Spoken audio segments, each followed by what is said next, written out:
कैसे एक कबाड़ बेचने वाली लड़की शहर की अमीर बनी, कैसे उसने अपना बदला लिया। मुंबई के एक पुराने बाजार में दोपहर का समय था। सूरज आग बरसा रहा था। हवा में पसीने, धूल और मछली की बदबू फैली हुई थी। बाजार के शोर में एक दुबली पतली लड़की झुके हुए सिर के साथ कचरे के ढेर में हाथ डाल रही थी।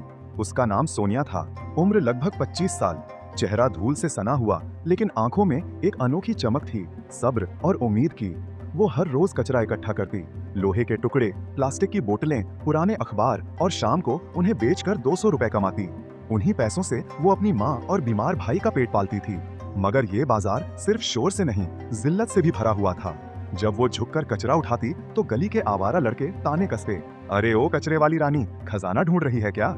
उन सब में एक लड़का राजू सबसे ज्यादा तंग करता था।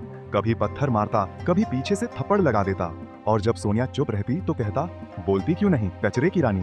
सोनिया कुछ नहीं कहती थी, मगर उसके आंसू मिट्टी में समा जाते थे। एक दिन किस्मत ने उसके कदमों में कुछ ऐसा रखा जिसने उसकी जिंदगी ही बदल दी। बाजार के एक कोने में एक भारी बोरी पड़ी थी, जैसे लोहे के टुकड़ों से भरी हो। सोनिया ने बोरी खोली तो उसकी आंखें फटी की फटी रह गईं। अंदर सोने की ईंटें थीं, एक नहीं दर्जनों।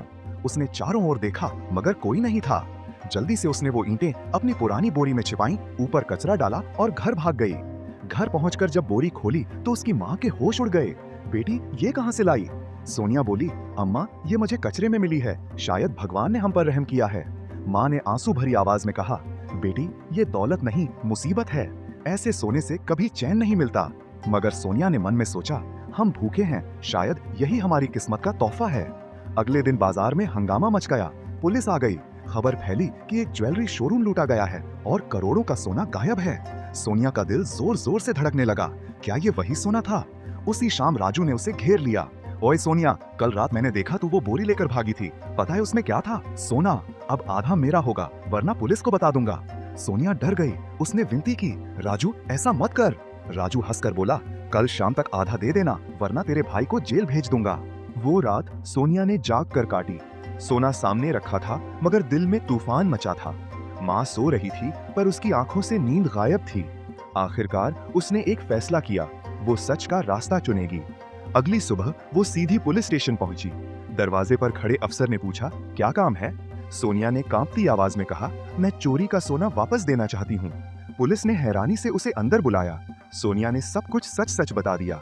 जांच हुई, शोरूम के सीसीटीवी फुटेज देखे गए और सच्चाई सामने आई। चोर कोई और नहीं बल्कि राजू ही था। सोनिया की ईमानदारी देखकर पुलिस ने उसे न केवल बेकसूर ठहराया, बल्कि सरकार ने उसकी मां के इलाज, भाई की पढ़ाई और सोनिया को नगर निगम में नौकरी देने का ऐलान किया।